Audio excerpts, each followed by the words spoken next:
I'll never forget the first time I saw James Carter walk into Pinnacle Enterprises, mop and bucket in hand. Just another routine morning for the janitor. Dressed in his navy blue uniform, James was 43 and had been part of the company for over 15 years. Yet he moved through the building almost invisibly. The executives, dressed in sharp suits, rushed by without a glance, the sound of their polished shoes echoing across the marble floors. To most, he was invisible, until he wasn't. It all changed the day a coffee spill and a cruel laugh from CEO Victor Lang echoed through the halls. That moment seemed insignificant to most, but for James, it was a wake-up call. He promised himself they wouldn't mock him like that again. I remember asking him, "Where are you watching this from?" Drop your city in the comments. I'd love to know. Every night I saw him pushing his cart through empty offices, the Chicago skyline glowing outside the massive windows.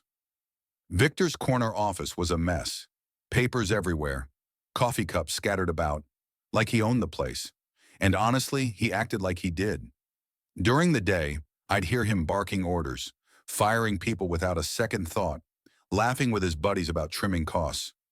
One time I saw him shredding financial documents, things he didn't want anyone to see. James did nothing, just kept cleaning, always watching. What would you do if you saw something shady like that? That Tuesday, it turned personal. James was mopping the lobby when Victor strutted in with his crew. Smirks, loud voices. Someone had spilled coffee near the elevator, probably one of Victor's men. Victor pointed at James and barked, "Clean it up, Grandma." The staff turned to look. They laughed, and James's face burned with embarrassment.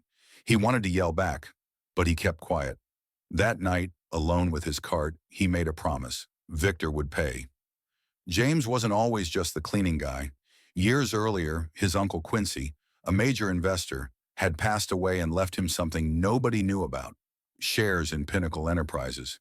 He could have cashed out, but he chose to stay, watching Victor turn the company into his personal playground. James saw good people, janitors, assistants, laid off while Victor bought another yacht. Those shares were his secret weapon. After the coffee incident, James called up his old friend Tom, a lawyer. Over greasy fries at a diner, he spilled everything: Victor's layoffs, shredding, how he treated everyone like dirt. Tom looked at him and said, "James, you're the majority shareholder. You've got the power to end this." James had been secretly taking photos of the documents, proof of illegal activities, emails, financial fudging. That night, he gathered evidence, staying calm amidst the storm. The week before the shareholders' meeting, he couldn't sleep. Sitting in his tiny apartment, he stared at the mountain of proof Tom had organized. Every lie, every dollar Victor had stolen laid out in black and white. His uniform was still hanging in the corner, smelling like bleach. The next day, he would walk into Pinnacle with that secret weapon. The morning of the meeting, James entered the building as usual, bucket rattling, head down. The boardroom was alive with suits and chatter.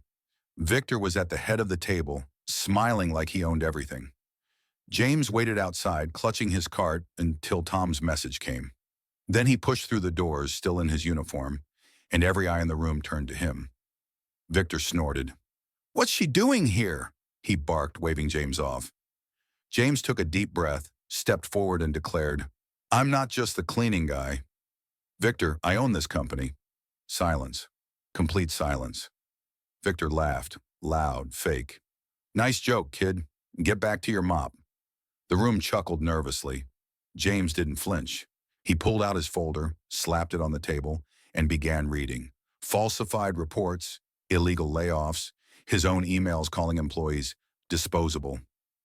"I've got the shares, and I've got the votes," he said, voice steady. Tom stepped in, holding the proof.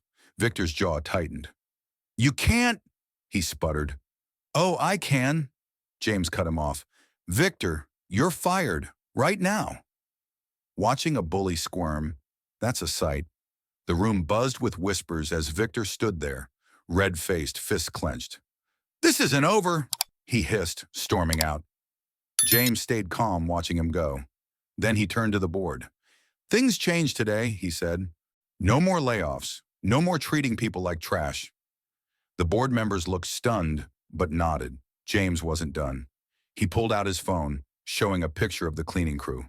They deserve raises, starting now. A few clapped, then more, until the whole room was on his side. For the first time in 15 years, James felt truly seen. I remember asking him later, "Has anyone ever thanked you like that?" He told me about a moment when he finally felt he had a voice. That night, he stopped by the diner where Tom and he had planned everything. Tom was already waiting, showing him his phone. "James, you're trending. The CEO's ousted. Shareholder coup. Everyone's talking about you." James just shook his head, modest. "I just wanted Victor gone." Tom leaned back. "You did more than that. You woke up the whole company." They toasted with sodas outside Chicago's glowing lights. Same as always. But James felt different, stronger.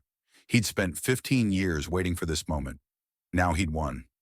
A week later, James got a call from a local news station. They wanted him live on air. He agreed. Under the bright lights, he shared his story, the mop, the shares, Victor's downfall. The host asked, "Why wait so long?" James paused. "I needed proof in the right moment." The response was overwhelming. People cheered, some cried, saying he'd inspired them to stand up at their own jobs. Back at Pinnacle, James started small but meaningful changes. He put a suggestion box in the break room. First note, more coffee. He laughed, then met with the cleaning crew, asking what they needed.